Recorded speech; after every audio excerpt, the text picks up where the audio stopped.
Olá, quinto ano, tudo bem com vocês? Então, na aula de hoje nós vamos falar sobre matemática e vamos dar continuidade na aula que nós vimos sobre adição e subtração de números decimais, né?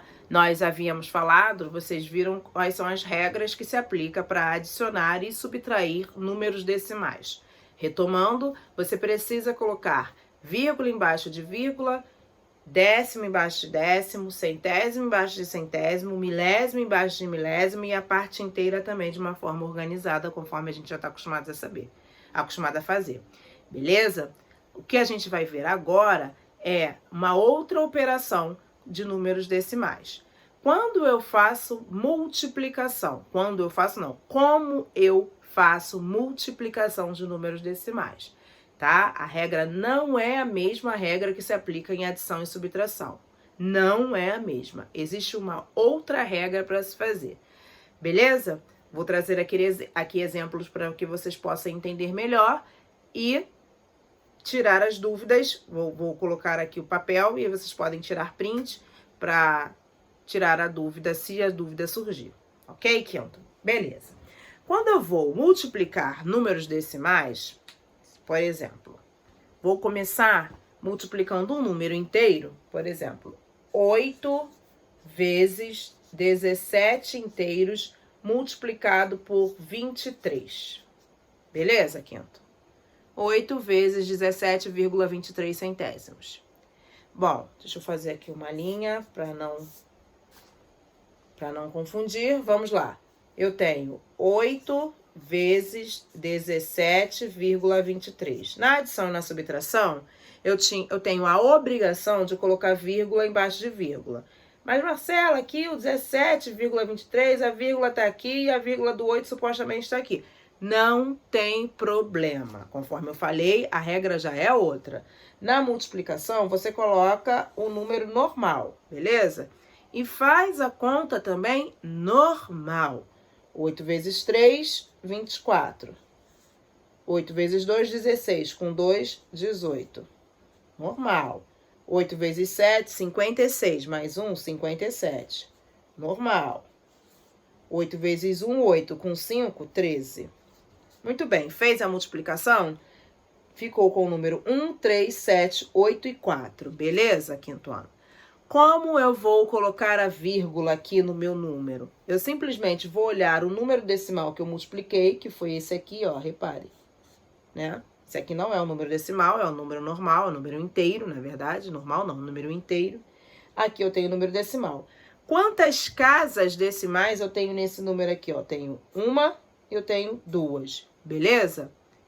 Se eu tenho uma e tenho duas, e aqui eu não tenho nenhuma casa decimal, o meu resultado, então, tem que ter apenas duas casas decimais. Então, minha vírgula vem aqui.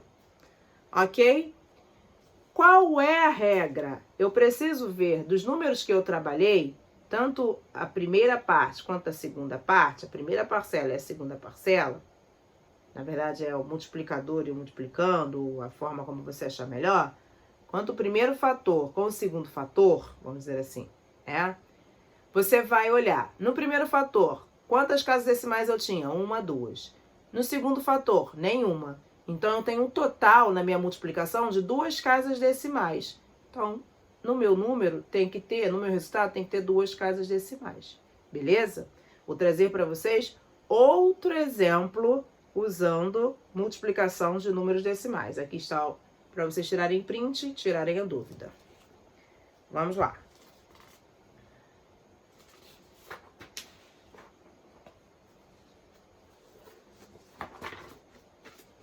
Agora, eu vou multiplicar 5, fazer uma multiplicação dos dois números. 51 multiplicado por 843. Ó, presta atenção, quinto. 51 multiplicado por 1 inteiro, 843 milésimos.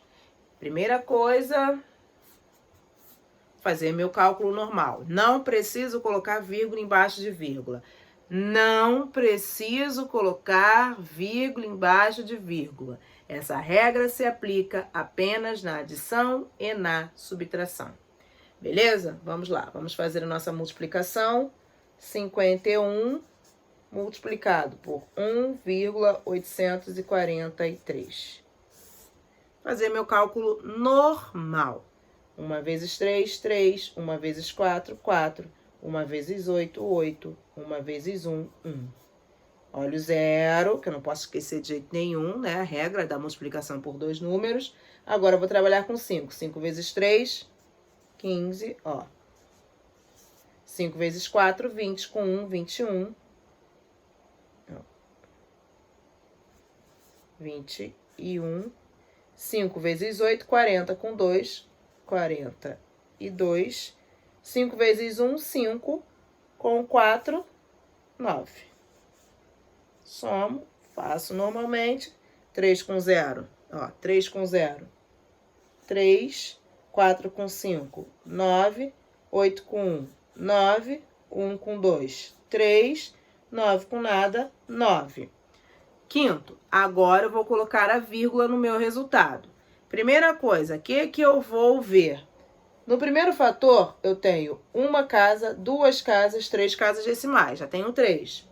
Aqui eu tenho alguma casa decimal? Não tenho. 51 inteiros eu não tenho. Então, no meu total, na minha multiplicação, eu tive 1, 2, 3 casas decimais. Então, no meu resultado tem que ter 1, 2, 3 casas decimais, beleza? E eu vou colocar a vírgula aqui. Resultado, 93 inteiros, 993 milésimos. Ok? É isso. Só isso. A multiplicação é dessa forma, tá? Muito bem. Existe uma outra forma. Uma outra forma não, desculpa. Existe você multiplicar números decimais por números decimais. O que eu trouxe para vocês aqui nesses exemplos, ó, número inteiro e número inteiro. Agora, vamos lá. Número decimal multiplicado por número decimal. Ó, vamos supor, eu tenho 2,5 multiplicado por 1,9. 1,93 centésimos, ok? 2,5 décimos multiplicado por 1,93 centésimos. Vou armar meu cálculo, minha multiplicação normal, olha. 2,5 multiplicado por 1,93. Volto a dizer, eu não preciso colocar vírgula embaixo de vírgula. Eu faço a multiplicação normal. 5 vezes 3, 15. 5 vezes 9, 45. Com 1, 46. 5 vezes 1, 5. Com 4, 9. Beleza? Ok. Acrescento 0, que é a regra da minha multiplicação. Vou trabalhar com 2. 2 vezes 3, 6. 2 vezes 9, 18. Coloco 1 aqui, né? E o 8 aqui. 9 vezes 1, desculpa, 2 vezes 1, 2. Com 1, 3. Faço a minha soma, ó. 5 mais 0, 5. 6 com 6, 12. 9 com 1, 10 com 8, 18. 1 com 3, 4. Como eu vou colocar a minha vírgula? Atenção, quinto. Ó, no meu primeiro fator, quantas casas decimais? 1, 2. No meu segundo fator, quantas casas decimais? 1. Quinto ano, então no meu total eu tenho 1, 2, 3 casas decimais no total. Logo, o meu resultado tem que ter 1, 2, 3 casas decimais. Resultado, 4.825 milésimos. Beleza? Vou colocar aqui para vocês tirarem print se vocês quiserem. Ok? Porque o que foi feito diferente das anteriores, das multiplicações anteriores? Eu apenas multipliquei, eu apenas somei essas casas decimal desse fator aqui. Porque na anterior não tinha casa decimal aqui embaixo. Agora, nessa multiplicação aqui, eu tenho casa decimal 1, eu tenho outra aqui 2, eu tenho outra aqui 3. Eu vou somar quantas casas decimais tem os meus dois fatores, beleza? E aí, tendo o resultado de 3 casas decimais, o meu número tem que ter 3 casas decimais. Tendo o resultado de 2 casas decimais, o meu número tem que ter 2 casas decimais, beleza? Se tiver uma casa decimal só, eu tenho que ter uma casa decimal só. Essa é a regra. Entendido, quinto? beleza? Se tiver alguma dúvida, vocês voltem no vídeo, tirem print, pausa, dá uma respirada, tá? Ou, se a dúvida persistir, a gente conversa no Meet, vocês falam comigo, eu tento tirar a dúvida de vocês lá na aula do Meet. Ou quem tá indo presencialmente na escola, conversa com a Fabiana, que a Fabiana também pode tirar a dúvida de vocês, beleza? Seria isso, meus amores. Separei isso pra vocês, ok? Um beijo no coração de vocês e até a próxima.